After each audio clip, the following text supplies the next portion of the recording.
আমি দুইটা কেসের জিস্ট প্রথমে বলি, আপনারা খুব অ্যাটেন্টিভলি শোনেন। এই দুইজনই হচ্ছে মহিলা, খুবই টিপিক্যাল টাইপের মহিলা, একই ধরনের একই টাইপের। তো এই দুইজনই আমাদের কাছে এত ঘন ঘন আসতেন, এত ঘন, এরকম আমার অনেকগুলা কেস আছে, কিন্তু আমি এই দুইটা উল্লেখ করছি। আমার আরো কয়েকটা অনগোয়িং কেস আছে, আর কয়েকটাকে আমি মানে চিন্তা করে রেখেছি যে আমি দেব। তো যাক, এত ঘন ঘন আসতো যে আমি মানে পুরা অতিষ্ঠই বলতে পারেন। তো বারবার তাদেরকে আমি বিভিন্ন কারণে বিভিন্ন মেডিসিন দিয়েছি। দেখা যাচ্ছে যে সাময়িক কিছু আরাম পেয়েছে, উপকার পেয়েছে, আবার ওই কমপ্লেন নিয়ে আসছে, নাহলে নতুন একটা কোনো কমপ্লেন নিয়ে আসছে। তো যাক, আমি যখন এই রিমেডিটা সম্পর্কে জানতে পারলাম, আমি শিখতে পারলাম, আমি পড়ালেখা করলাম, কিছু এক্সপিরিয়েন্স নিলাম, তখন আমার মনে হয়েছে অমুক অমুক অমুক তো এই এই রিমেডিটা তাদের জন্য, তো এই মেডিসিনের পেশেন্ট তারা। তখন আমি ওয়েট করতাম যে এবার আই বাবা, আসলে আমি ওষুধটা দিয়ে দেবো। ঠিক আছে, মানে যখন আমি শিখতে পারলাম,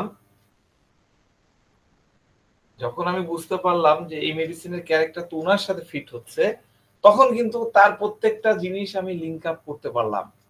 তার আগে কিন্তু আমি করতে পারিনি। এর আগে আমি প্রায় সিমিলার মেডিসিন তাদেরকে দিতাম, ফলে ওই কিছুটা ভালো হয়ে যেত, 30%, 40%, 60% আবার ব্যাক করতো, নাহলে আরেক ফরম্যাটে তার অসুস্থতা চলে যেত। এইটা সব সময় আমি খেয়াল করেছি। তো আসল কথা হলো, আমরা যে জিনিস জানি না তা আমরা পারসিভ করতে পারি না। তো যাক, আমি কেস দুটো খুব সংক্ষেপে আপনাদের সাথে শেয়ার করছি। প্রথম যে পেশেন্ট, এই মহিলার বয়স হচ্ছে আনুমানিক 40-40-এর মতো। তিনি আমার বেশ পুরাতন পেশেন্ট, রেগুলার আমাদের চেম্বারে আসতেন। যে কোনো সমস্যা শুরু হতে না হতেই তিনি হাজির, শুরু হয় লাগবে না, হাজির। সব সময় তিনি একটা না একটা, হয় এই কমপ্লেন, নাহলে ওই কমপ্লেন, আরেকটা কমপ্লেন, এইভাবে কমপ্লেন করতে থাকতেন। ভীষণ অস্থির এবং খুব অ্যাংজাইটিতে ভোগেন। তো তার সব সময় মনে হয় যে তার সাথে খারাপ কিছু একটা ঘটবে, এই তো আমার মনে হয় এই খারাপ হয়ে যাবে, এই তো মনে হচ্ছে এরকম ইয়ে হয়ে যাবে, ক্যালকিদের মতন এই হচ্ছে। তো মনের মধ্যে ক্রমাগত একটার পর একটা ভয় তার কাজ করে। তো চেম্বারে ঢুকেই বলবে, আমাকে ভাইয়া বলতো, চেম্বারে ঢুকেই বলবে, ভাইয়া প্লিজ আমার একটু বিপিটা মেপে দেখেন, আপনি প্রেশারটা চেক করে দেন, ভাইয়া প্লিজ একটু দেখেন না আমার রক্ত ঠিক আছে কিনা। ঢুকেই তার এই কথা, ভাইয়া একটু দেখেন না এটা এরকম হয়েছে কিনা, এটা এরকম কেন, এই।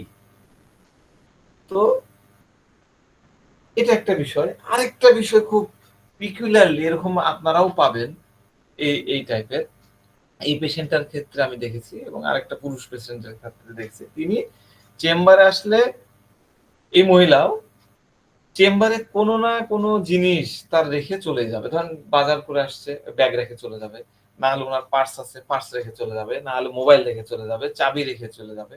আমার আরেকটা পেশেন্ট আছে, সে গিয়ে ওই হেলমেট রেখে চলে যায়, আবার চলে যায়, আবার ঘুরে আসে, আবার চাবি রেখে যায়, চাবি রেখে যায় খুঁজে বেড়ায়, এই চাবি খুঁজে আবার আসছে। এইরকম এই মহিলাও তাই, কিছু না কিছু সে ফেলে রেখে যাবে, আবার কিছুক্ষণ পরে দেখা যাচ্ছে সেটা নিতে আসবে।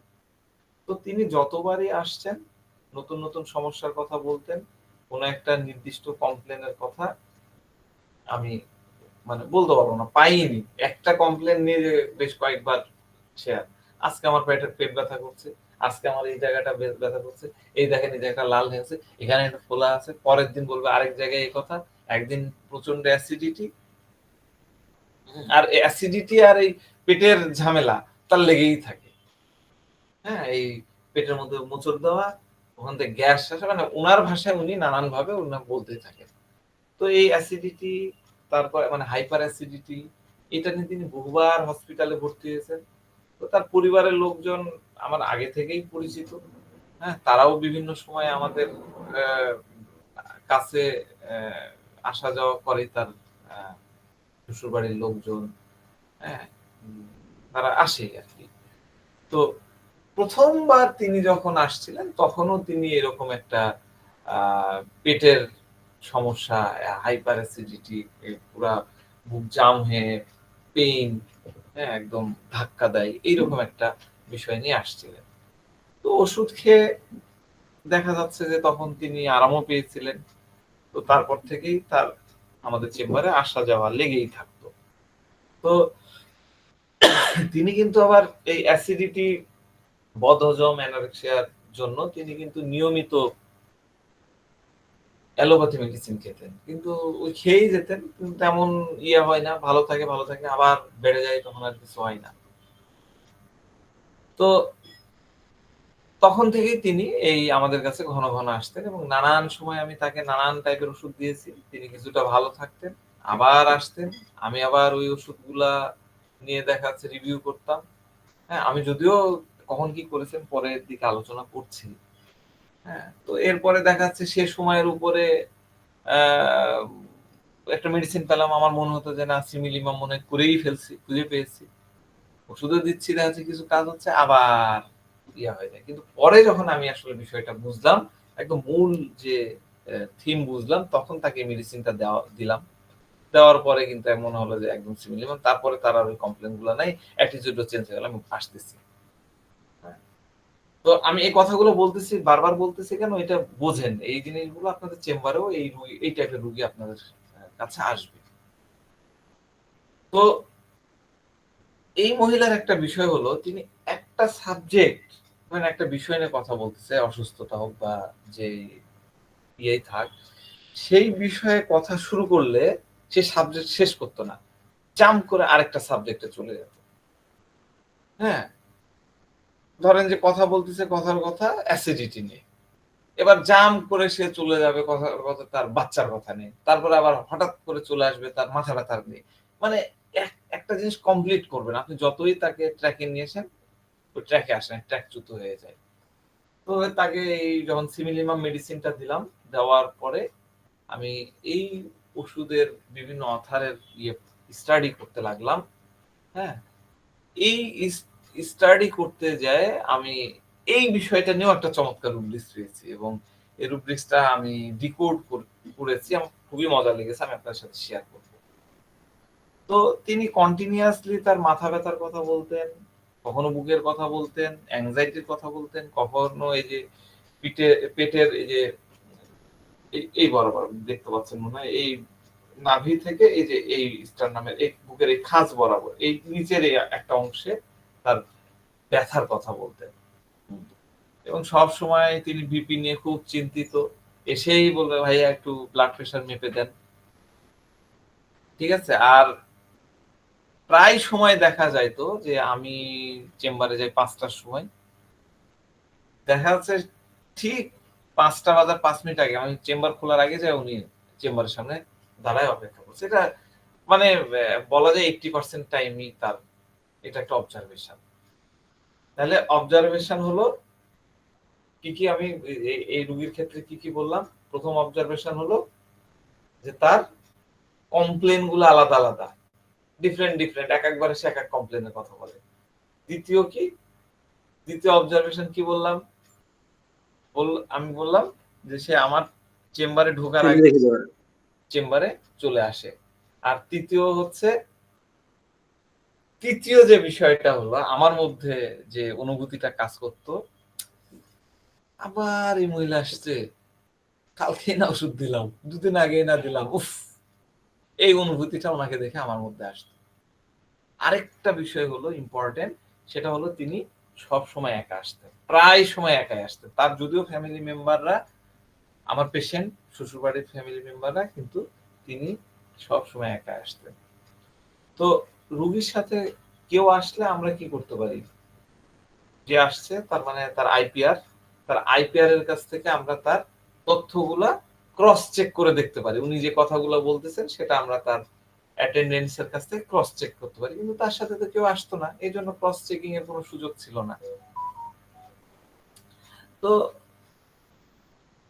একবার আমি কোনো একটা ট্যুরে ছিলাম, বাইরে গেলাম, রাজশাহীর বাইরে। তো সে আমাকে মোবাইলে পায়নি, আমি মোবাইল বন্ধ রাখছিলাম বা ট্রাভেলিং এর মধ্যে নেটওয়ার্কের কারণে সে আমাকে পায়নি।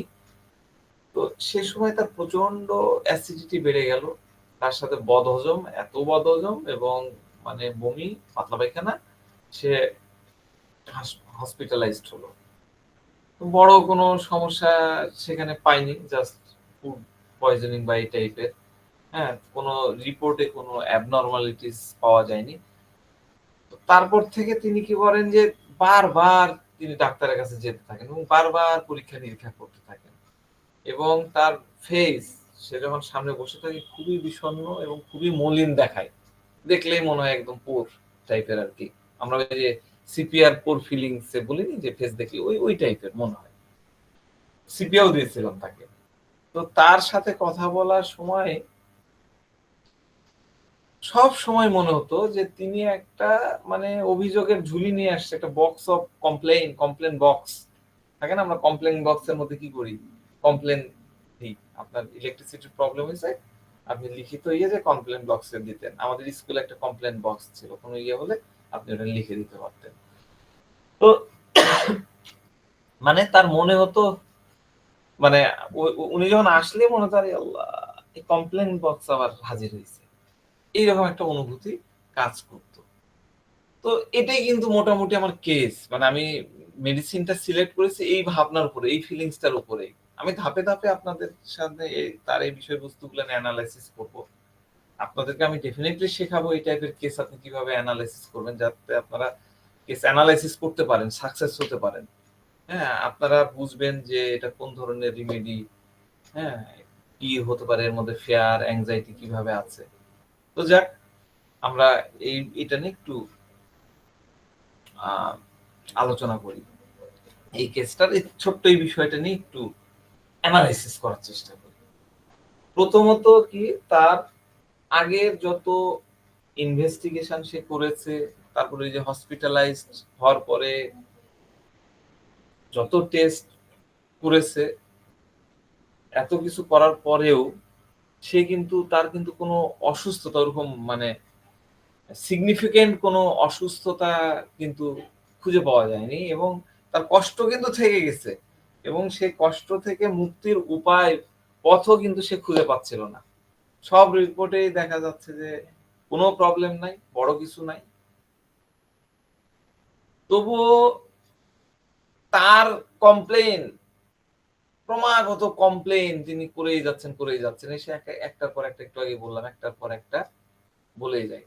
মনে করেন কোন পেশেন্ট যদি আপনার কাছে এসে বলে যে আমার তো কিছু একটা হয়েছে, কিছু তো একটা আছে ডাক্তার সাহেব, আপনি রিপোর্ট দেখছেন, রিপোর্টের মধ্যে কিছু নাই, আপনাকে দিল, আপনি রিপোর্ট দেখলেন, রিপোর্টের মধ্যে তেমন অ্যাবনরমালিটিস কিছু নাই, আপনার রিপোর্ট তো ভালো আছে। এবার রোগী বল, না ডাক্তার সাহেব, কিছু তো একটা আছে।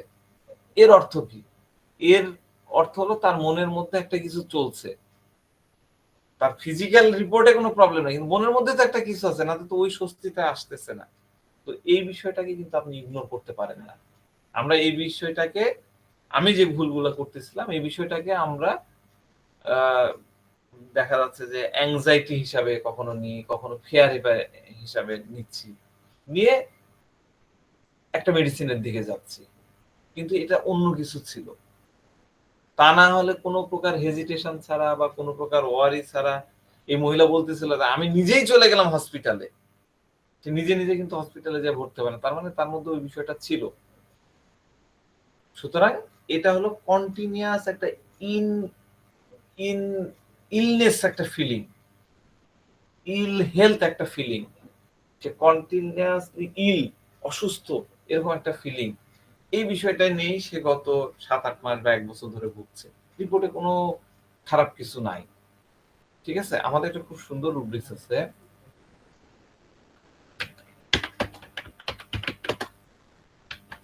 রুব্রিক্স আপনারা দেখতে পারেন। সে রিপোর্টে অসুস্থ না, সে না, সে সিক না, অথচ সে মনে করতেছে সিক। তাহলে রুব্রিক্স কি হবে? কি হওয়া উচিত? Sir delusion signing. Delusion sick being. Copy হচ্ছে না কেন? Delusion sick being. ঠিক আছে, ডেলুশন সিক বিং, সে সব সময় মনে করছে যে আমি অসুস্থ। একাধিকবার হসপিটালে এর আগেও কিন্তু ভর্তি হয়েছে। তো সেখানেও যাচ্ছে, ওই ডাক্তারের কাছেও যাচ্ছে, বারবার আমার কাছে আসছে, হ্যাঁ ডাক্তার সাহেব একটু দেখেন না, একটু বিপিটা চেক করেন না, এই এটা করেন না, একটু ভালো করে দেখেন না, একটু দেখেন না রক্ত ঠিক আছে কিনা। এটা কি, এটা কি হতে পারে? এনিওয়ান? স্যার অ্যাংজাইটি ডার্ক, দেখেন না, অ্যাংজাইটি ডার্ক। এটা হলো লাইট ডিজায়ার। দেখেন না কি হয়েছে। হ্যাঁ, সে কি চায়, কেন সে বারবার হসপিটালে যায়, কেন সে আমার কাছে আসে, আমার কি হয়ে গেল ডাক্তার সাহেব, হ্যাঁ আমার কি হলো ডাক্তার সাহেব, আমাকে বলুন না, একটু বিপিটা চেক করে দেখেন না, কত আসলো একটু দেখেন না। মহিলাটি বলছে যে, শেষে বলছে যে আমি এখন আর কোনো ওষুধ খেতে চাই না, আমি শুধুমাত্র আপনার ওষুধই খাবো, আমি আর অন্য কোনো অত ঝামেলার ওষুধ খাবো না, আমি শুধুমাত্র আপনার ওষুধই খাবো। এটাও কিন্তু লাইট ডিজার্ভ করে, ঠিক আছে, এটাও কিন্তু লাইট ডিজার্ভ, আমি শুধু আপনার ওষুধে খাওয়া, অত জোর ঝামেলায় পড়বো না। একাধিক কমপ্লেন করে, কিন্তু কোনো কমপ্লেনের সাথে কোনো কমপ্লেনের যোগসূত্র নাই, একটা কমপ্লেনের সাথে আরেকটা কমপ্লেনের কোনো কানেকশন নাই, লিঙ্ক আপ থাকে না। আমরা ইন জেনারেল পেশেন্টে কি দেখি, একটার সাথে একটা রিলেশন থাকে, লিঙ্ক করা থাকে, কিন্তু এই মহিলার একটা কথার সাথে একটা কথার কোনো লিঙ্ক আপ নাই। যদি কোনো রোগ থাকে তবে তার একটা সিমটম তো থাকবে, তার একটা প্রগনোসিস থাকবে, তাই না, কিছু লক্ষণ দেখা যাবে, তার ওরকম কিছু নাই। কিন্তু তার কমপ্লেন গুলোর মধ্যে দেখা যাচ্ছে যে এই আপনার কাছে মনে হবে এই টাইপের রোগীর কমপ্লেনের কাছে মনে হবে এটার সাথে এটা মিলছে না, আর সে এগুলো নিয়েই অ্যাংজাইটিতে ভোগে। একটা করে উদ্ভট একটা রোগের চিন্তা করে নেবে, নিয়ে ওইটা নিয়েই সে ভুগবে। তাহলে এটা কি, রোগ বাতিক।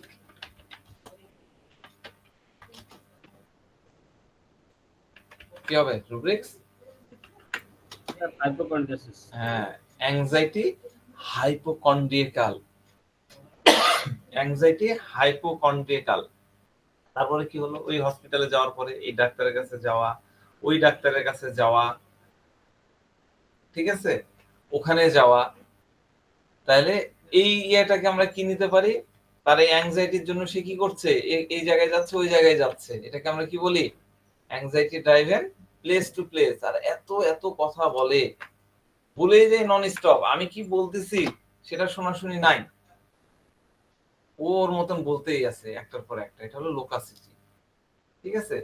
তো তার এই লোকাসিটির মানে একটা বিচিত্র টাইপের লোকাসিটি, এই যে বিচিত্র ধরনের অভিব্যক্তি দেখে আমি তাকে অনেক মেডিসিন দিয়ে দিলাম। সবচেয়ে লোকাসিয়াস মেডিসিন কে, ল্যাকেসিস, ভিরেট্রাম। আমি ওই দিকেও চিন্তা করেছি, কিন্তু সিমিলিমাম করতে আমি ব্যর্থ হয়ে গেছি। পরে যখন এই ডিফারেন্ট টাইপের ইয়েটা আসলো, তখন আমার কাছে আবার ওই মেডিসিন যখন পড়লাম, তখন আমার কাছে মনে হলো যে এইটাই। তো এর আগে আমি বিভিন্ন ধরনের মেন্টাল স্টেপ নিয়ে প্রেসক্রিপশন করেছিলাম, কিন্তু বারবারই সাকসেস হতে পারিনি। কিন্তু এই রুব্রিক সেট গুলা, আমি যে রুব্রিক গুলো দিলাম, আরো কিছু আছে, আমি আলোচনায় আসতেছি ধীরে ধীরে, এইটা আমাকে একটা সুন্দর সিমিলিমামের দিকে নিয়ে গেল। এবার দ্বিতীয় কেসটাতে একটু আলোচনা করি। দ্বিতীয় কেস প্রথম জনের মতনই, এই ভদ্রমহিলা একটু বয়স্ক ছিল, 55-60 বছরের মতন বয়স। তার কমপ্লেন গুলা নিয়ে প্রেজেন্টেশন ওই আগের মহিলার মতনই, বলতে পারেন যে এই দুই মহিলার কাজ, তাদের আচরণ, তাদের ব্যথার ধরন, এই মুখায়ব কথা বলার সময় যে এইরকম অ্যাংজাইটি পূর্ণ যে বা পুর ভাব নিয়ে যে কথা বলার বিষয়, এবং কথা বলার সময় যে পেটের এই জায়গায় ব্যথা, পেটটা এভাবে স্পর্শ করা, সব কিছুর মধ্যে খুব অদ্ভুত একটা মিল খুঁজে পাওয়া যায়। এবং তাদের এনার্জি লেভেলও একই ধরনের। তো এই টাইপের এনার্জি, এই যে এনার্জির কথা আমি মাঝে মধ্যে বলি, প্রত্যেকের এক ধরনের এনার্জি থাকে।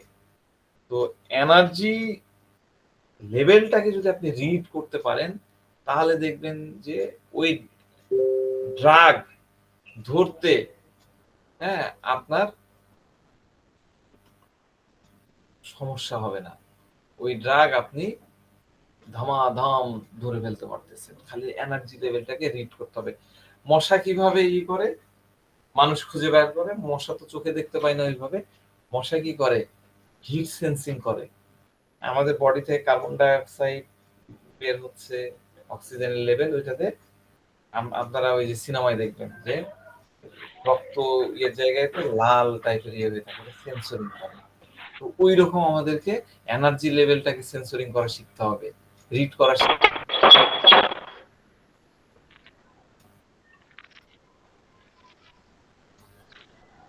তাহলে আমরা খুব সহজেই মেডিসিন দিতে পারবো এবং ঘন ঘন দিতে পারবো। আর মেডিসিনের ফিল যদি ধরতে পারেন, আমরা মেডিসিনের ফিল করা যদি শিখতে পারি, তাহলে চুটকিতে সিমিলামের দ্বার প্রান্তে পৌঁছায় যাবেন।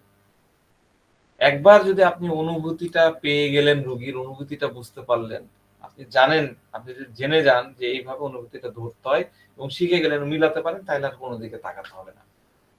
তো যাক, এই মহিলা গত বছরের ফেব্রুয়ারি মাসে প্রথম আমাদের কাছে আসছিলেন।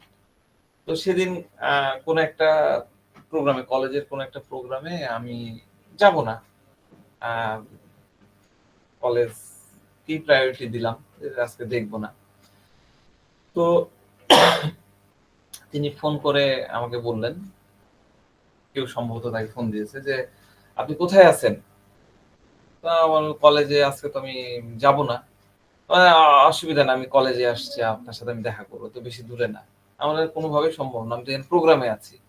না, আমি আসবো, আপনি 5 মিনিটের জন্য হলে আমি আপনার সাথে দেখা করবো। একদম নাছর বান্দা। তো আমি দেখলাম যে আমার প্রোগ্রামটা শুরু হতে শেষ, আমি বললাম যে আপনি কি এখনই আসতে পারবেন? বলছে হ্যাঁ।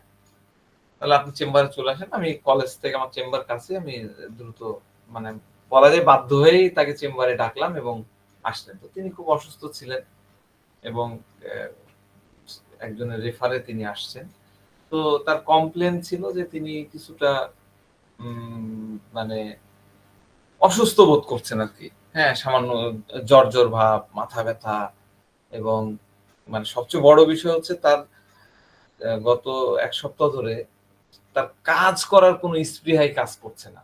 এর মধ্যে তিনি অনেক ওষুধ খেয়ে ফেলেছেন। কোনো ওষুধই তার কাজ করছে না। তো তার হিস্ট্রি নেওয়া শুরু করলাম। তার হাউস হোল্ড বিষয়ে, গৃহস্থালির বিষয়ে, তার বিয়ে, তার হাসব্যান্ড, তার ভাই-বোন, শ্বশুর-শাশুড়ি ইত্যাদি যা, যা প্রয়োজন, এই টাইপের ডিপ্রেশনে থাকা মহিলাদের এই খোঁজখবর নেওয়াটা খুবই জরুরি। এগুলো সবই নিলাম অনেকক্ষণ ধরে। আমার যদিও সময় ছিল না। তারপরেও যেহেতু কেসে ঢুকে পড়েছি, তো ওই তথ্যগুলা নিলাম। কিন্তু তেমন আপনাদের সাথে শেয়ার করার মতন কোনো তথ্য আমি পেলাম না। তো মহিলা খুব ক্লান্ত এবং খুবই হতভম্ব টাইপের পার্সন। খুব অসুস্থ দেখাচ্ছিল, যে বললাম পুর টাইপের, চেহারা একদম মলিন হয়েছিল। তো তার কথাই বুঝলাম যে তার হাজবেন্ডের কাছ থেকে তিনি খুব অ্যাবিউজড হয়েছে আর কি। নির্যাতিত, কথাই বলেন, আচরণে খুব হাজবেন্ড তাকে ইয়ের মধ্যে রাখে। তো মানে রাখতো, মানে প্রথম দিকের কথা বলতেছি। তো সংসার করতে তার ভালো লাগে না, সাংসারিক কাজ করার ইচ্ছাও তার ওরকম নাই, সিপিয়া বাদ। তো এই সবের সাথে আমি তার যে কমপ্লেন গুলা, এই যে মন মরা, অমুক অমুক হ্যান ত্যান, এগুলো কোনো লিঙ্ক আপই করতে পারছিলাম না। তো ওই যে আমি বললাম না, লিঙ্ক আপ করতে না পারলে এই মেডিসিনের কথা আমি ভাবি। তো আমি ওই মেডিসিনের কথা ভাবলাম, ভেবে তারপরে ইয়ে করি। তো মহিলাটার বিয়ে হয়েছিল খুব অল্প বয়সে। হাজবেন্ডের সাথে তার বয়স যে গ্যাপ, এটা অনেক বেশি ছিল। তো তিনি বলছেন যে আমার যখন বিয়ে হয়েছে, তখন আমার কোনো ফিজিক্যাল চাহিদাই ছিল না। কি এটা আমি বুঝতামই না। আর হাজবেন্ড তো একদম ম্যাচিউর, 35-40 এরকম। তো বলছেন যে বিয়ের পরে তাকে খুব ভুগতে হয়েছিল। মানে হাজবেন্ডের দ্বারা তিনি সেক্সুয়াল, মানে এটা কি বলে, ম্যারেজ লাইফের পরে যে সেক্সুয়াল ভায়োলেন্স হয়, সেটা শিকার হয়েছে। তো তিনি বলছেন যে আমার হাজবেন্ড আমার খুব জ্বালাতন করতো, আর এই কারণে আমার এরকম অবস্থা হয়েছে। তো যাক আমি তাকে বলছিলাম যে তাহলে আপনার এতই যখন সমস্যা হচ্ছিল, ম্যাচিং হচ্ছিল না, তো আপনি ডিভোর্স নিলেন না কেন? আপনি আপনার এই সম্পর্কটা চালায় গেলেন কেন? তো বলতেছে যে আমার কিছু করার ছিল না। বুঝার আগে বাচ্চা হয়ে গেছে। হ্যাঁ, আমি আর কি করতে পারতাম? এই সন্তানের জন্য আমার থাকতে হয়েছে। তো তিনি তীব্র মাথা ব্যথার কথা বলছেন, বিভিন্ন জায়গার ব্যথার বিষয়ে বলছেন। হ্যাঁ, তার সমস্ত হিস্ট্রি খুঁটে, খুঁটে আমাকে বলছে। এগুলা আসলে আমাদের শোনা দরকার, তাই আমরা শুনি। এগুলো কোনো কাজেই লাগে না। কোনো তথ্য পাইনি। আমি এই কারণে আপনাদেরকে বলতেছি। তো ওষুধ খাওয়ার পরে তিনি এক আত্মীয়র জন্য তিনি আবার মানে তাকে ওষুধ দিলাম। দেওয়ার পরে তিনি পরে তার এক আত্মীয়র জন্য আমাদের কাছে আসলেন। তো ওই বিষয়ে কেউ যদি নিজে থেকে না বলে, আমরা জাস্ট সালাম দিই, কেমন আছেন একটু জিজ্ঞাসা করি। তো নিজে থেকে কিছু না বললে আমরা পার্সোনালি মানে আমি পার্সোনালি কোন রোগীকে বলি না যে ওষুধ খাওয়ার পরে কি হলো হ্যান-ত্যান। এই আগ্রহটা আমি অতটা দেখাই না। যে তার যদি ইয়ে হয় সে নিজে থেকেই বলবে। তো সে ওই বিষয়ে তার ওষুধ খাওয়ার পরে কি হলো কিছুই আমাকে বলল না। মানে ফলো আপ এর কথা বলতেছি পরের ওষুধ দেওয়ার পরে। তো যেহেতু তিনি কিছু থেকে বলছেন না, আমি আর কিছু জিজ্ঞাসা করিনি। তিনি ভেবেছিলেন যে মানে আমি তখন মনে করলাম যে তিনি মনে হয় ঠিক আছে অথবা আরাম পায়নি। আমার ওষুধ সিলেকশন ভুল হয়েছে। তাই হয়তো তিনি অন্য কোনো ডাক্তারের কাছে গেছে, অন্য কোনো ট্রিটমেন্ট নিচ্ছে। তো পরে আমি জানতে পারলাম যে তার ওষুধ খাওয়ার পরে শরীরের ব্যথা এবং মাথা ব্যথার জন্য ২-১ দিন পেইন কিলার টাইপের কিছু ওই যে নাপা-টাপা এই টাইপের কোনো মেডিসিন খেতে হয়েছে কিছুবার। তো যাক তিনি তার আ আত্মীয়ের সাথে আমাদের কাছে আসলেন অথচ কোনো ফলো আপ দিলেন না এবং আ দেখা যাচ্ছে যে এর আগে হতো কি এই পেইনের জন্য তো বিভিন্ন ডাক্তারের কাছে যেতেন। বিভিন্ন ডাক্তার, অ্যালোপ্যাথি ডাক্তার বা ইয়ে পেইন কিলার টেন কিলার এগুলা দিয়েই চালায় যেত। তো তার কথাতেও আমি কিন্তু ওরকম অসঙ্গতিপূর্ণ মনে হচ্ছিল। তো যাক কেসটা নিয়ে আমার তেমন কোনো যেহেতু ইয়ে নাই আমি আর ঐরকম ইয়ে করিনি। তো পরে আমি জানতে পারলাম যে সে ভালো ছিল। ওটা আমি বলতেছি ভিজিটের কথা। তো যাক ১ম প্রেসক্রিপশনে আমি ওই যে তার মানে একটা পুর ভাব আমি আপনাদের সিপিয়া পড়াতে যেটা বলেছিলাম ডেলুশন পুর, হিজ, হ্যাঁ? ওই রুব্রিক্সটা আমি তার জন্য নিয়েছিলাম। ডেলুশন পুর হি ইজ। রুব্রিক্সটা কপি করে দিই না তো আপনারা পরে বলবেন যে কি দিলেন। ডেলুশন পুর নিলাম এবং তার একদম মানে ক্লান্ত শান্ত শরীর, হ্যাঁ? আমাদের ওই যে আমরা কনস্টিটিউশন যখন পড়াই তখন ওয়ার্ন আউট কনস্টিটিউশন একটা আছে। সেই টাইপের এবং ওই যে তার abuse regularly element from abuse being হ্যাঁ ডোমিনেশন হ্যাঁ এগুলা দিয়ে কিন্তু আমি তাকে ১ম এ কিন্তু সিপিআই দিয়েছিলাম। তারপরে একটা মনে হয় ইয়ে পরে এই মেডিসিন দিয়েছে। তো যাক তো আরেকটা বিষয় সেটা হলো যে সে কিন্তু একটু কিছু হলেই anxiety driven place to place কিন্তু এই মেডিসিন দেওয়ার পরে তিনি যখন ২য় ভিজিটে আসলেন তখন কিন্তু আর তার ওই পারিবারিক বিষয়গুলা নিয়ে কথা বলছিল না। এত বয়স হয়ে গেছে তারপরেও ওই হাসব্যান্ড নিয়ে কমপ্লেইন গুলো কিন্তু বারবারই করছিল। উনি আমার কাছে ২-৩ বার ওষুধ নিয়েছিল। আমি ১ম এ ১ বার কি ২ বার অন্য মেডিসিন দিয়েছিলাম। হ্যাঁ? সেটা তো ওরকম উনি রেসপন্স পায়নি। কিন্তু পরের বারে আমি যখন এই মেডিসিন দিলাম, তারপরে যখন তিনি আসলেন, তখন ওগুলা বিষয় নিয়ে তার কথার মধ্যে কোনো ইয়ে ছিল না। তার আ ওই ইয়েগুলা হয়নি। তো তিনি তার আরেকটা কমপ্লেইন ছিল এই যে স্টোমাকের এক ধরনের ইরাকটেশন হয় এখান থেকে মনে হচ্ছে একদম পলকায় ওঠে। হ্যাঁ? তো এইটা ছিল তিনি খুব ডাল এবং মানে ওই যে মোরোস স্টেট এই টাইপের ইয়েতে ছিলেন। তো যাক আমি ওষুধ দেওয়ার পরে এই বিষয়গুলো একদম খুব মানে আমি নিজেই অ্যাস্টোনিশড। এত চমৎকারভাবে কাজ করেছিল। তো সিমিলিমাম যদি হয় তাহলে আপনাকে পিছনে তাকাতে হবে না। একটা ডোজেই কাজ শুরু হয়ে যায়। এবং পরের বারে আমি যখন সে আমার কাছে আবার ফলো আপের মূলত ফলো আপ উদ্দেশ্য নিয়ে যখন আসে, তখন সে একদম কাম এবং কুল হয়েছিল। তো মহিলার আরেকটা মজার কাহিনী হয়েছিল, এটা একটু শেয়ার না করলেই নয়। এই মহিলাটাকে যখন ওষুধ দিয়েছিলাম, তো মহিলা বলে যে ডাক্তার সাহেব খুব তো কষ্ট হচ্ছে। আমি এক ডোজ, আমরা তখন পুরিয়া বানাই দিতাম ওষুধ, আমাদের মূল ওষুধটা পুরিয়াতে দিতাম।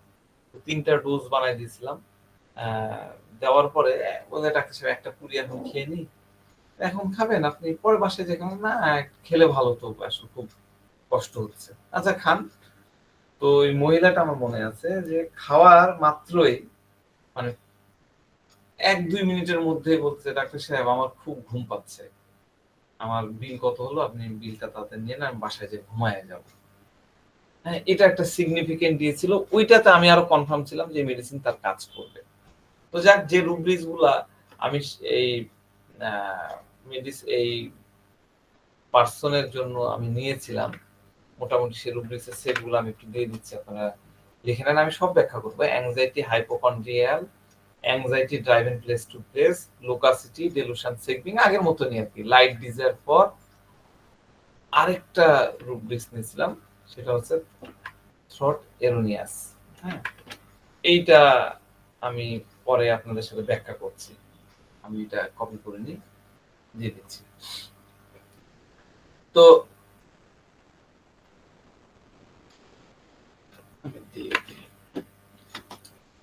আমি মূলত আপনাদেরকে আজকে সিলেবাসের বাইরে পড়াচ্ছি। হ্যাঁ, সিলেবাসের বাইরে পড়ানো একটা মজাও আছে। হঠাৎ করে মনে হলো যে একটু দেখি আপনাদের সাথে একটু ডিফারেন্ট টাইপের আলোচনা করা যায় কিনা। জানি না ক্লাস ভালো লাগবে কিনা। এখন না লাগলেও পরের অংশ ডেফিনেটলি লাগবে, কারণ মজা লুকায় আছে, খুবই মজার। কি মেডিসিন আসলো? সিয়াম তো দেখি ল্যাপটপ নিয়ে বসে থাকে। হ্যাঁ, সিয়াম ইউজ করেছে কখনো? করেনি। কেউ করেছেন? জি স্যার, করি। করেছেন? জি স্যার। হুম, কি ক্ষেত্রে করেছেন? Sir, I don't know, but using repertory. ও আচ্ছা, র্যান্ডমলি চলে আসছে। জি জি জি। আচ্ছা আচ্ছা, ঠিক আছে। এবার দেখবেন এই মেডিসিনটা কত ফ্রিকোয়েন্টলি ইউজ করতে পারছেন। হ্যাঁ, এই ফ্যাসেট, এই শেডটা ডেফিনেটলি আপনারা ঘুরে ঘুরে অনেক পাবেন। তাহলে আমরা ভেরিয়ানা অফিসিনালিস মেডিসিনটাকে আমরা এই দুই মহিলাকে দিলাম। আরো কিছু আমি বলবো, আর ব্যাখ্যা সহ করবো। মেডিসিনটা হচ্ছে এটা, অফিসিয়ালি বা অফিসিয়ালিস, LIS ও এস লিখি। এই যে এটা হলো সঠিক বানান। খুব সুন্দর রেমেডি। আপনি যতবার বুঝে যদি এটা প্রেসক্রাইব করতে পারেন, আপনি মজা পাবেন। এবং মজার ব্যাপার হচ্ছে এই রুগী কিনে পরে বসবেন, ম্যাথমেটিকা উল্টাবেন, দেখবেন ওই জিনিসই এই রুগী এতদিন বলে গেছে, আপনি বুঝতে পারেন। আমরা এই মেডিসিন সম্পর্কে আমাদের স্টলওয়ার্ডরা কি বলেছেন, বিশেষজ্ঞরা কি বলেছেন, কি লিখে গেছেন, কি গবেষণা করেছেন, সেগুলো আমরা জানবো। ঠিক আছে? আর আমরা এই প্রিভিয়াস বিষয়গুলা নিয়ে তখন আমরা ঘাটাঘাটি করব, যেটা কি বলে রেক্টোস্কোপিক স্টাডি যেটাকে বলে। হ্যাঁ, রেক্টো ওয়াইজ স্টাডি, সেই স্টাডি যদি আমরা করি দেখবেন যে মজাই মজা। তো আমি রুগীর বলা প্রত্যেকটা কথার সাথে এই রিমেডির আমি যখন পড়তেছি তখন মনে হচ্ছে ওই রুগী তো এটা। আপনাদেরও দেখবেন অনেক মেডিসিন পড়তে গেলে মনে হয় যে ওই রুগী তো এটা। এই যে যখন সম্পর্কগুলো খুঁজে পাবেন তখন কিন্তু মজা মাত্রাটা আরো বেড়ে যায়। আর যেহেতু জানতাম না, এই কারণে এই মেডিসিন বহুবার মিস করছি। ওই বিরক্ত হয়ে যেতাম, দূর আমার আসছে, তাড়াতাড়ি দিয়ে বিদায় করতে পারলে বাঁচি। তো এই রোগীগুলাতে অ্যাংজাইটি ফিয়ার, তাদের প্রথম প্রেজেন্টেশনটা হয় কি অ্যাংজাইটি এবং ফিয়ার, তাই না? এই অ্যাংজাইটি এবং ফিয়ার দেখলে আমাদের মাথায় অ্যাংজাইটির মেডিসিন কি? ট্রয়ো আছে, তাই না? স্টামোনিয়াম, হায়াসোমাস, অ্যাকোনাইট। তাই না? এগুলা আমরা মাথার মধ্যে চলে আসে। যদিও আমার এবার সিলেবাস আছে অ্যাকুনাইট। হ্যাঁ? এগুলা আমাদের মাথার পরে চলে আসে। তারপরে যদি আমরা এই যে রোগীর বিভিন্ন ওই কাজ করে এই হইছে, ওইটা থেকে এরকম হইছে মানে ডেলুশন ইনজুরি অফ বিইং এগুলা যদি আমরা পেয়ে যাই, তাহলে দেখা যাচ্ছে হায়াসোমাসের দিকে আমরা চলে গেলাম। তারপরে এই যে ফেয়ার ডার্ক, ফেয়ার ইনজুরি এগুলা দেখলে রুটা বা দেখা যাচ্ছে স্ট্যামোনিয়াম, হুম? এই টাইপের মেডিসিনের দিকে আমরা চলে যাই। আমিও দিই। তারপর লোকাসিটিকে যদি ফোকাসড করি, তাহলে ল্যাকেসিস, ভিরেট্রাম এগুলোই চলে আসে। হ্যাঁ? কিন্তু সামগ্রিকভাবে যখন সিমিলিমাম আমরা আমরা দিতে পারি তখন একদম মানে অ্যামাজিং ওয়েতে কাজ করে। তো যাক ভেরিনা নিয়ে আলোচনা করি। ভেরিনা খুব কমনলি মূলত ব্যবহৃত হয় যারা ক্লাসিক্যালি ব্যবহার করেন এরা স্লিপ ডিসঅর্ডার এই বিষয়টার উপরে তারা ইনসোমিয়া আমরা যেটাকে বলি নিদ্রাহীনতা ঘুমাতে পারে না তা এইটার জন্য অনেকেই এটাকে স্পেসিফিক ভাবে ব্যবহার করেন। তাছাড়া অ্যাংজাইটি এবং সাইকোলজিক্যাল স্ট্রেস মানসিক চাপ কমানোর জন্য অনেকে দেন। ভেলিনা কি করে ব্রেইন এবং নার্ভাস সিস্টেমের উপরে এই সেডেকটিভ মানে কি শান্তিদায়ক সেডেকটিভ ড্রাগ বলে না, এই অন্য প্যাথি গুলাতে এই সেডেকটিভ ড্রাগের একটা এলিমেন্ট ভেলিনা। তো এই রেমেডি শিখতে গেলে কিছু শব্দ বারবার আপনার কাছে আসবে, আমি এগুলা নিয়েই ব্যাখ্যা করবো আসলে এক দুইটা ক্লাস নেব। সেটা হলো এক নাম্বার হচ্ছে হাইপোকন্ড্রিয়াসিস বা হাইপোকন্ড্রিয়া, ২ নাম্বার হচ্ছে অ্যাংজাইটি, ৩ নাম্বার হচ্ছে রেস্টলেসনেস। এই তিনটা জিনিস আপনাকে ধরা শিখতে হবে, রিড করা শিখতে হবে, দেখা শিখতে হবে, তাহলে এই রেমেডি আপনি চুটকিতে ধরে ফেলতে পারবেন।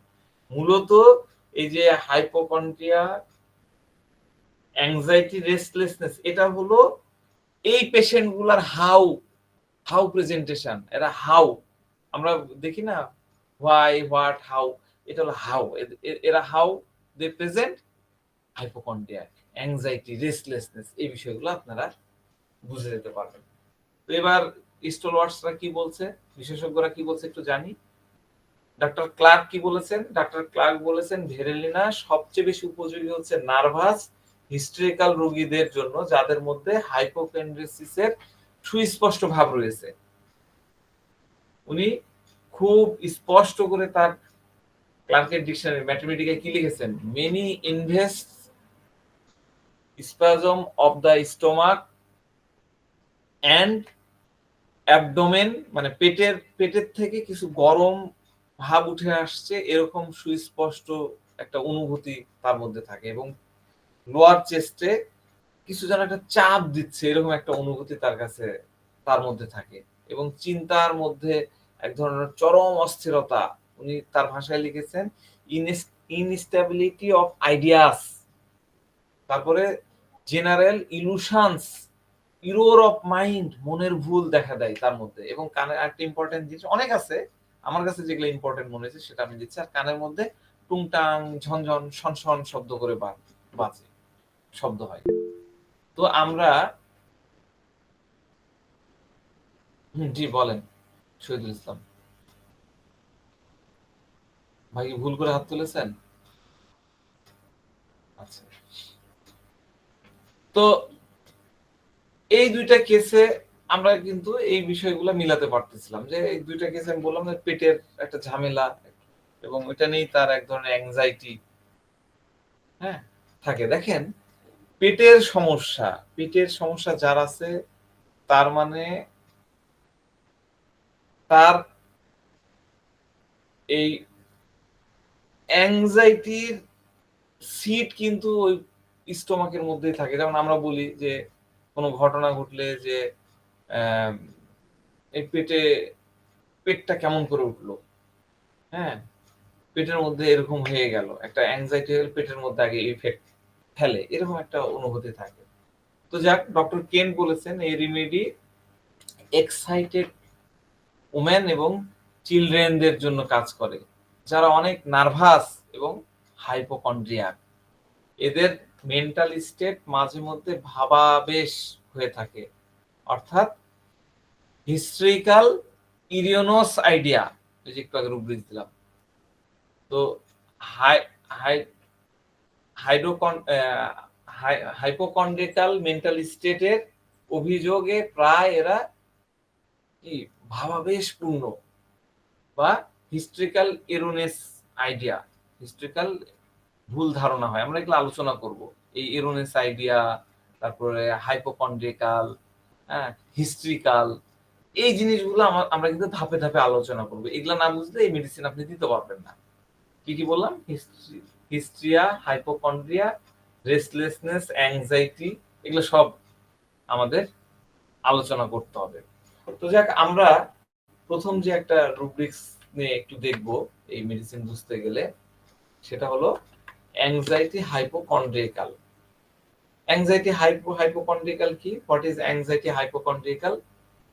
অ্যাংজাইটি কি? অ্যাংজাইটি কি কার মনে আছে?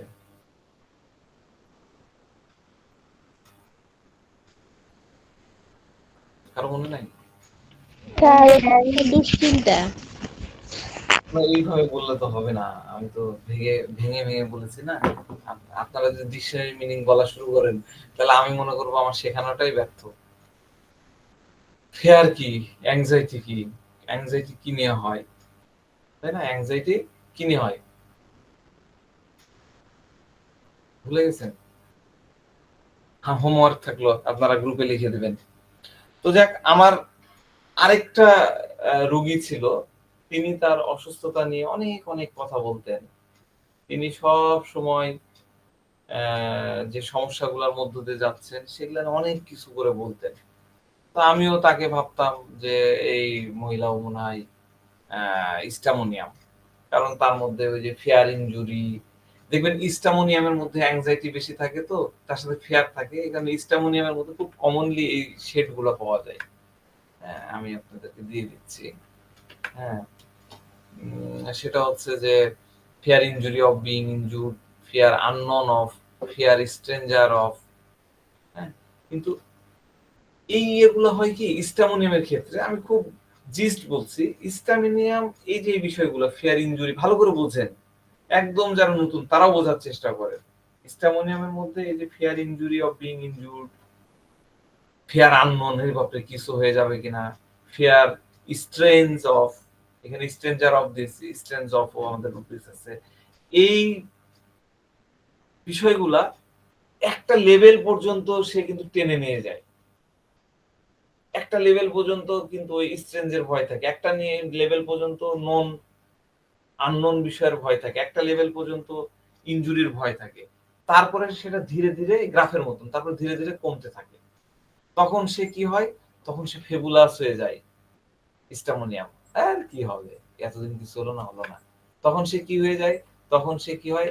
ইনডিফারেন্স সাফারিং টু, ওই ওটা না ভ্রুক্ষেপ থাকে না, ইনডিফারেন্স কমপ্লেন, সেটা না কোনো কমপ্লেনই করে না, ইনডিফারেন্ট ডাজ নট কমপ্লেন। কিন্তু এই পেশেন্টের ক্ষেত্রে আমরা দেখবো এটার কোনো শেষ থাকে না, একদিক চলে গেলে একদিক ভালো হলো বা একদিক একটু ইয়ে হলো আরেক দিকে চলে যায়, ঘুরে ফিরে। এই পেশেন্টের মধ্যে আপনি পাবেন anxiety hypochondrial, anxiety fear with hypochondriasis, হ্যাঁ, এই রুব্রিক্স গুলো পাবেন, এগুলা ঘুরে ফিরেই তাদের মধ্যে আসে।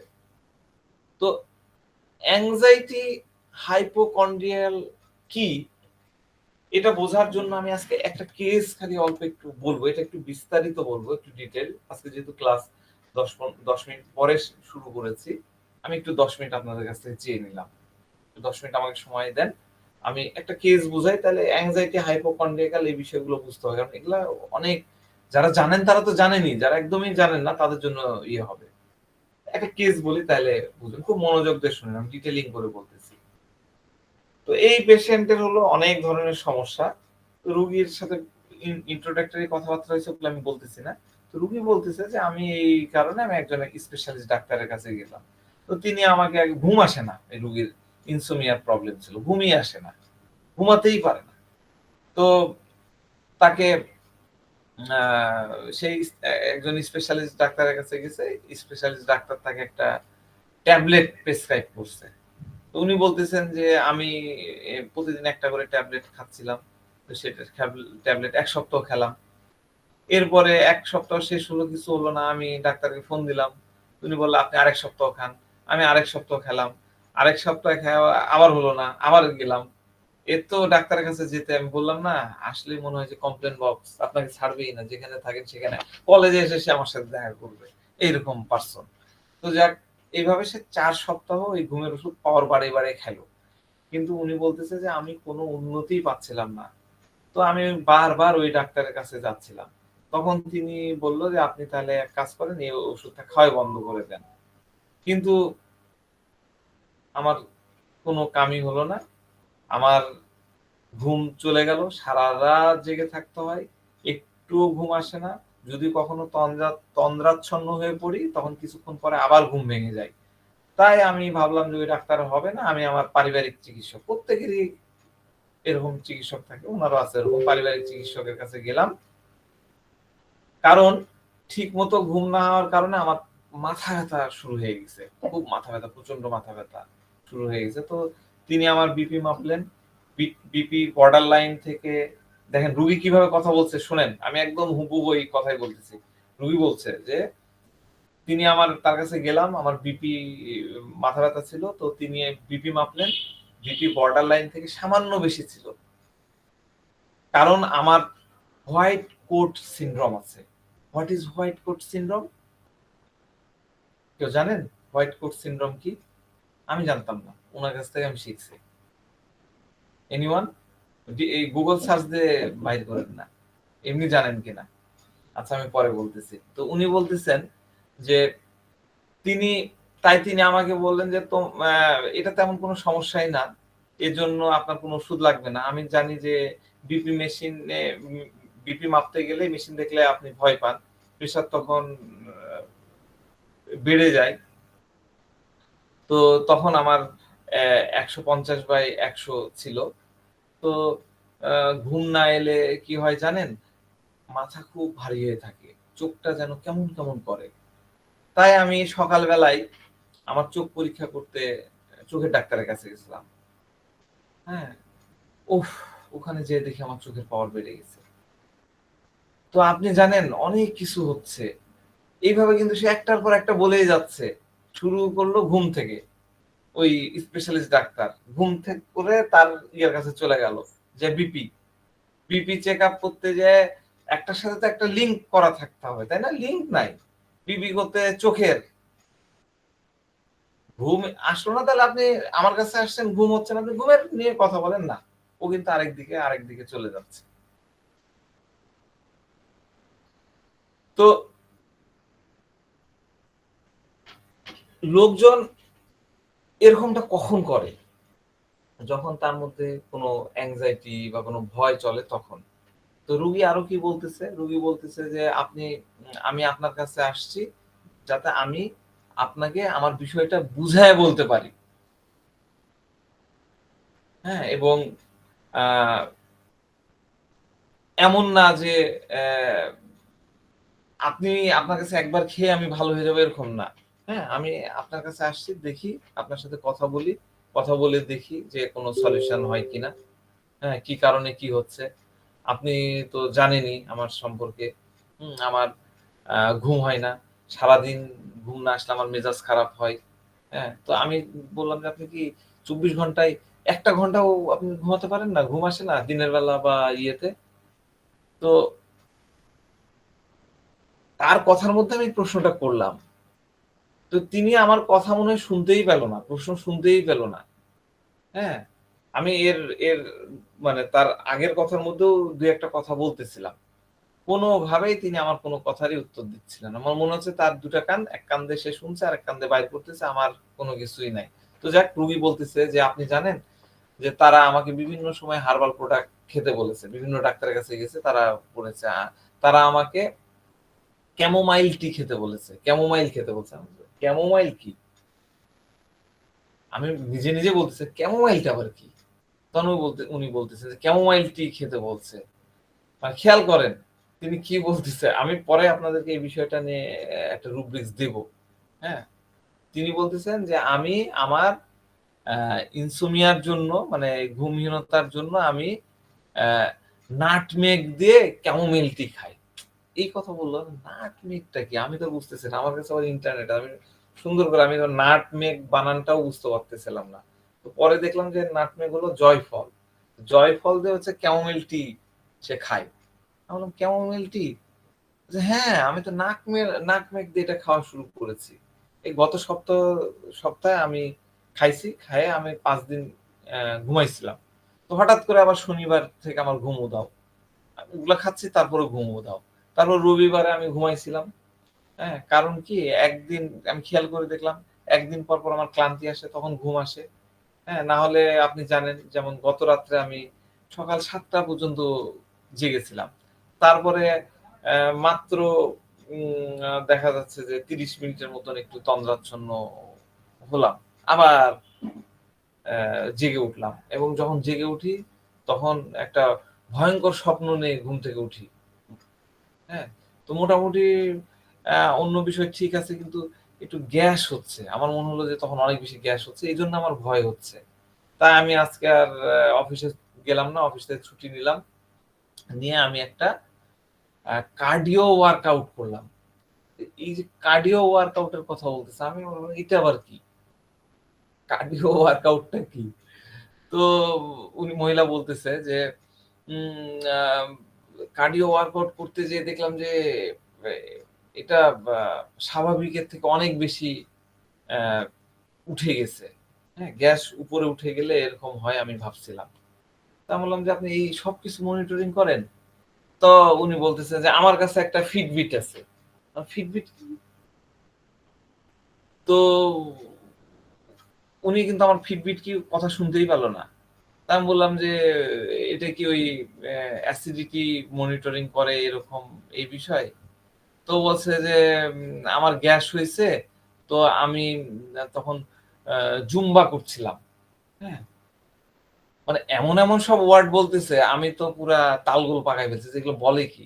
বলে যে, "আমার আসলে ওয়েট অনেক গেইন করেছিল মাঝখানে। তখন থেকে আমি জুম্বা করি।" হ্যাঁ? আমি জুম্বা করি। তো আমি বললাম যে, "আপনি কি করে জানছেন?" আমি কিন্তু অলরেডি ওই কার্ডিও ওয়ার্কআউট বুঝে ফেলছি, যেটা হার্ট রেট এর এক্সারসাইজ ওই যে ইয়োগা টাইপের। ওখান থেকে ওইটা ইয়ে করে। তো আমি বললাম যে, "আপনি কি করে জানলেন যে আপনার হার্ট রেট আ বেড়ে গেছে?" তো উনি বলতেছে, "কেন? আমি যে ফিটবিট পড়ি।" যেই ফিটবিট বলছে তখন আমার মাথায় আসলো, আরে এটা তো স্মার্ট ওয়াচ। তো উনি নিজেই বলে দিচ্ছেন যে, "আমি ফিটবিট পড়ি, এই যে ঘড়ি, এই যে স্মার্ট ওয়াচ।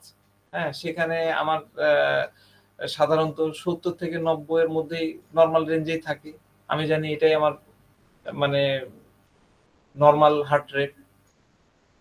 তো দেখেন, এই টাইপের রুগীর সাথে যখন আপনি কথা বলবেন, বিশেষ করে এই মেডিসিনের পেশেন্টের সাথে আপনি যখন কথা বলবেন, তখন আপনার কাছে মনে হবে যে আপনি কোন একটা এমবিবিএস ডাক্তারের কাছে বসে আছেন।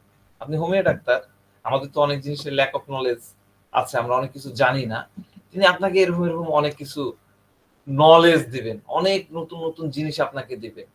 কিন্তু এই মহিলা কিন্তু ডাক্তার না। এই মহিলা পেশায় একজন ইঞ্জিনিয়ার, সম্ভবত আর্কিটেক্ট। কিন্তু তিনি এই বিষয়ে সবকিছু জানেন। কেন জানেন ওগুলারও ব্যাখ্যা আমি আসতেছি। তো কেন রোগী এরকম বিহেভ করছে? এই রিমেডির জন্য আমাদের কাছে একটা খুব সুন্দর হোয়াই রুব্রিক্স আছে, আমি পরে শেয়ার করতেছি। হোয়াই রুব্রিক্স কেন সে এরকম করে? তো রুগী বলছে যে আমি সারাদিন ফিটবিট পড়ি না। মানে ওই স্মার্ট ওয়াচটা পড়ি না। আমি শুধু ব্যায়ামের সময় পড়ি। কারণ ওই সময় আমি চাই যে আমার ওভার এক্সারসাইজ না হয়ে যায়। আমি ভুল যাতে করে না করি, বা ওই যে জুম্বা যখন সে করে, জুম্বাও এক ধরনের ওই ড্যান্সিং টাইপের, এই দেখেন মিউজিক দিয়ে ইয়ে করে ওটাকে জুম্বা বলে। আপনারা নেটে সার্চ দিলে দেখতে পাবেন। তো আমি বললাম যে, "আসলে আমি জানতে চাচ্ছি আপনি কত দেখলেন? আপনার হার্টবিট কত?" তখন বলছে, "আজকে ১৫৫ পর্যন্ত গিয়েছিল।" তো আমি সাধারণত দেখেছি যে ১৪০, আমি অনেক বেশি ইয়ে করলে ১৪০ পর্যন্ত এটা যায়। হ্যাঁ? কিন্তু আজকে আমার এটা 155 পর্যন্ত চলে গেছে।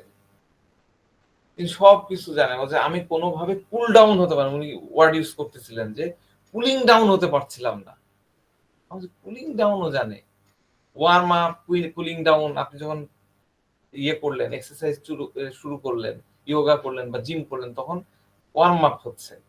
হ্যাঁ, আপনার বিট বাড়ছে, হার্টবিট বাড়তেছে। তারপর ওটাকে আবার এক্সারসাইজ করে কুল ডাউনের বিষয় উনি কিন্তু সব জানে। তো সাধারণত যদি 100 থেকে 150 হয়, 100 থেকে 140 হয় সেটা ঠিক আছে, কিন্তু উনার উঠে গেছে 155, মানে 15 ইউনিট উপরে উঠে গেছে। উনি এটাই ইয়ে করছে। আমাদের কি 10-15 ইয়ে করলে আমরা কি করি? আমরা করি না। উনি মনে করতেছেন এই কারণে হয়তো আমি ঘুমাইনি। মানে উনি এত এত তথ্য দিচ্ছেন, এত অ্যাকুরেট বিষয়গুলো নিয়ে বলতেছেন যে আমরা ডাক্তাররাও কিন্তু এই বিষয়গুলোকে অত গুরুত্ব দিই না। তো রুগী বলছে যে ডাক্তার, আম আমি আগে যে ডাক্তারের কাছে গেছিলাম, ডাক্তার আমাকে বলছে যে তোমার কোলেস্টেরল কমাও। না হলে তুমি বিপদে পড়ে যাবে। তো গত মাসে তিনি আমাকে এগুলো বলছিলেন। হ্যাঁ? তো এর মধ্যে আমি কমায় ফেলছি। এই ব্যায়াম করে, এই জুম্বা করে, এগুলা করে কমায় ফেলছি। তো এইসব স্ট্রেস, এই স্ট্রেসের মধ্যে আমার মনে হয় যে আমি ৫ থেকে ৫.৫ কেজি ওয়েট লস করে ফেলছি। সব মিলায় গত ২ মাসে আমি ৮ কেজি ওজন কমাইছি। মানে পুরোটার সময় আমার কাছে এমন লাগে খালি খাই লাগে। যদি না খাই তাহলে গ্যাস হয়ে যায়। আপনি জানেন? মানে সে এমনভাবে বলতেছে যে একটার পর একটা কন্টিনিউয়াসলি কোথায় স্ট্রেস এর মধ্যে ছিল ওখান থেকে চলে গেল যে গ্যাস হয়ে যায়, খাই করতে থাকি, না খেলে গ্যাস হয়। তো এই যে সে ডিফারেন্ট ইগুলো বলতেছে, এই কথাগুলা যখন মানুষ খুব অ্যাংজাইটি তে ভোগে, এই অ্যাংজাইটি গুলা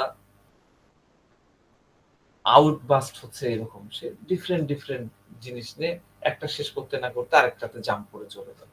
তো তিনি খুব স্পষ্ট করে কথা বলতেছিলেন যে আমি এটা খাই, এটা করি, না হলে এটা হয়ে যাবে, না হলে গ্যাস হবে, গ্যাস হলে আমার ঘুম আসবে না, এমনি ঘুম আসে না। এই নানান টাইপের কথা খুব ক্লিয়ারলি বলতেছিলেন।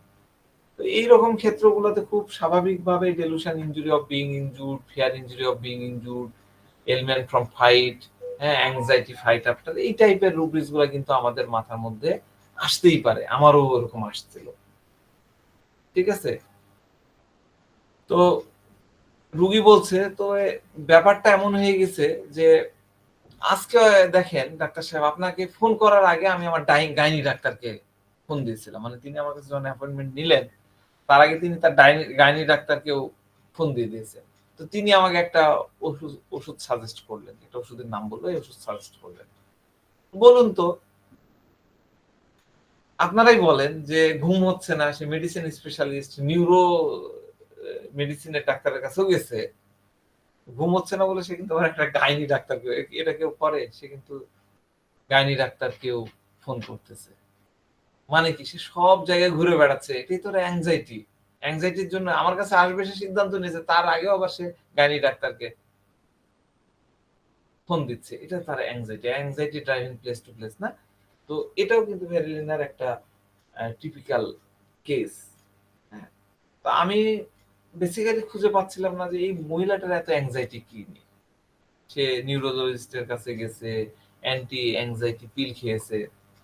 তো তিনি আরো বলছেন যে সমস্যা হলো যে লিভার ডিটক্স কোন একটা মেডিসিন দিয়েছে বা হার্বাল টাইপের কিছু একটা। হ্যাঁ? তখন বলতেছিল যে এই মেডিসিন গুলো আমি খেতে পারি না। এই টাইপের প্রোডাক্ট আমি খেতে পারি না।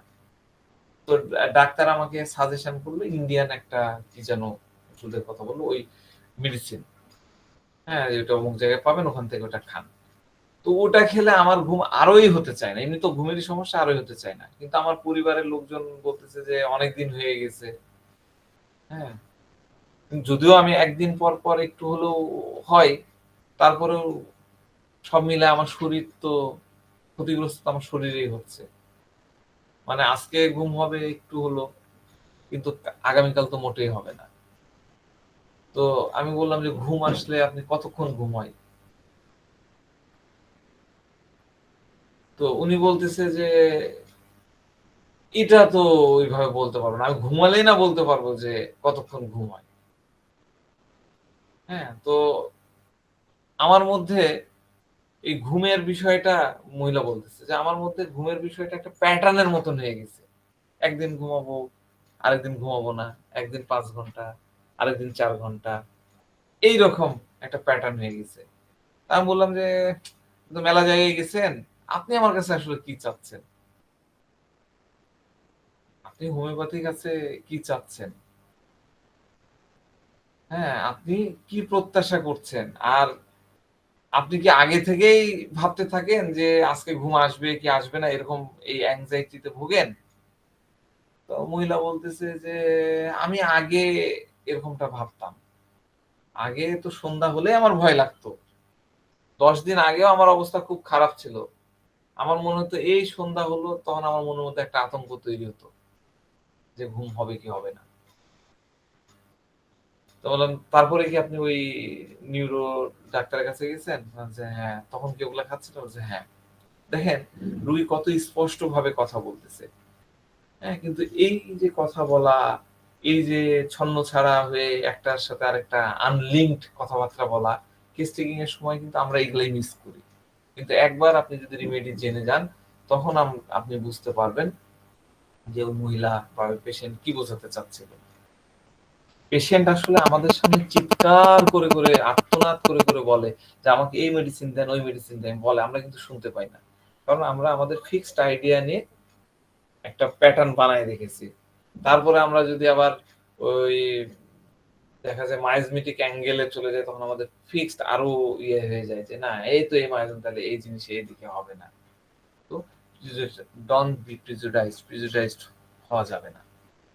রোগী কি বলছিল যে সন্ধ্যা হলে আমার ভয় লাগে। সন্ধ্যা হলে আমার ভয় লাগতো। কতটা একদম ক্লিয়ার করে কথা বলছে এবং এই কথাটা তিনি কিন্তু বারবার বলতেছিলেন। অনেকবার বলছেন সন্ধ্যা হলেই ভয় লাগে। তো উনি বলছেন যে ওই ডাক্তার সাহেব যে ওষুধ দিয়েছিল ওইটাতে আমার পালস রেট কমিয়ে আনার ওষুধ। আর কিছুই না।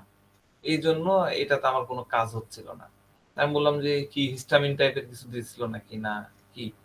বলে, "না, হিস্টামিন টাইপের না। ওই মেডিসিনটা ছিল দেখেন আমি তো এলোপ্যাথি ডাক্তার না। আমি বলে ফেলেছি হিস্টামিন টাইপের কিছু না।" বলে, "না, হিস্টামিন না। এটা ছিল বিটা ব্লকার মেডিসিন। এটা আপনার হার্ট রেট বাড়তে দিবে না।" এটা তাদের দেওয়া হয়। উনি আবার আমাকে জ্ঞান দিচ্ছে যে এটা তাদের দেওয়া হয় যারা স্টেজ শো করতে ভয় পান। যারা অনেক বেশি অ্যাংজাইটি তে ভোগেন তাদের দেওয়া হয়। কিন্তু এটা অ্যান্টি অ্যাংজাইটি পিল না। যখন আমার ফ্যামিলি ডক্টর আমাকে বলল যে, "তুমি এটা খাও।" তখনই আমি তাকে বললাম, "না, আমার এটার দরকার নাই। আমি নিজে এটাকে কভার আপ করার চেষ্টা করব। আমি অ্যান্টি অ্যাংজাইটি পিল খেতে চাই না।" এভাবে আমি ১০-১২ দিন কাটালাম। তো তিনি আরো কথা বলতে চাচ্ছিলেন। আমি আরো তো শুনিনি। মোটামুটি তার মেন্টাল স্টেট আমি বুঝতে পেরেছি। আপনারাও মনে হয় একটু বুঝতে পেরেছেন। আমি যখন আরো রুব্রিক্স ভালো করে বুঝাবো তখন এই ৩ টা কেস আপনারা খুব ভালো করে বুঝতে পারবেন। তার মেন্টাল স্টেটটা কি তিনি প্রচন্ড অ্যাংজাইটি তে আছেন। আর তার মূল অ্যাংজাইটির বিষয় হচ্ছে অ্যাংজাইটি হাইপোকন্ড্রিয়াকাল রোগবাতিক। তো আমরা একটু বোঝার চেষ্টা করি যে হাইপোকন্ড্রিয়াকালটা কি? What is hypochondriacal? তো আমাদের ভ্যালেরিয়ানার হাইপোকন্ড্রিয়াকাল হিস্ট্রিক্যাল নেচারটাকেও আমাদেরকে বুঝতে হবে। হ্যাঁ? তো এই কারণে আমরা ১ম এ আগে বুঝি যে মানুষের কোন আচরণকে আমরা হিস্ট্রিয়াগ্রস্ত আমরা বলি না? হিস্ট্রিক্যাল আ অ্যাটিটিউড বলি, আচরণ বলি। কেন একজন মানুষ এরকম আচরণ করে? কেন তার মধ্যে এত অ্যাংজাইটি থাকে? কেন প্রতিবার সে হাইপোকন্ড্রিয়াকাল হয়? বারবার আ কোন না কোন জিনিস তাকে চেক করতে হয়। তো হচ্ছে হিস্ট্রিক্যাল মানে হচ্ছে কোন একটা চরম আবেগের প্রকাশ।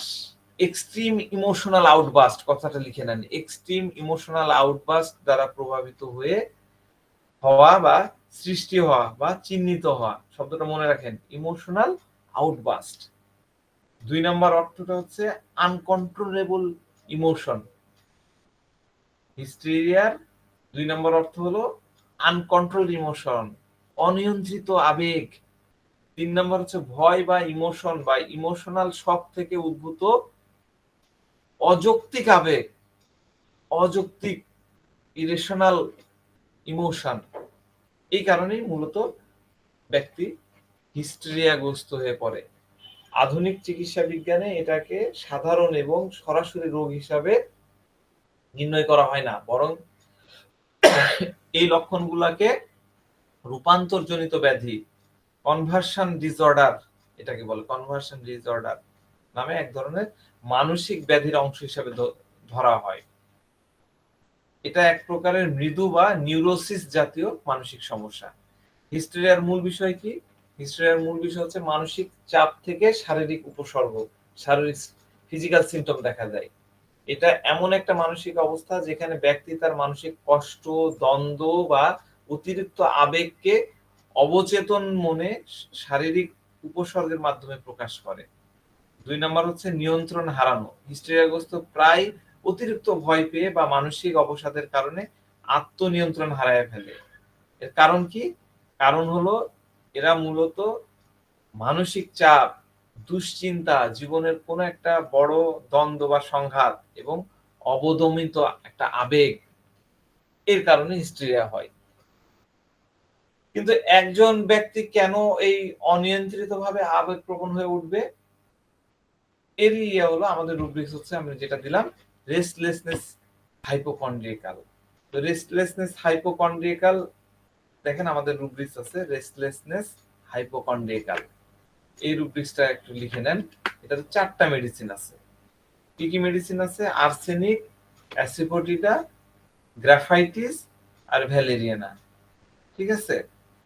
তো এই 4টা মেডিসিন, এগুলো নিয়ে আমাদের একটু আলোচনা করতে হবে শিখতে গেলে। আজকে যেহেতু অনেকখানি সময় চলে গেছে, আমরা নেক্সট দিন ইনশাল্লাহ এটা নিয়ে আলোচনা করব।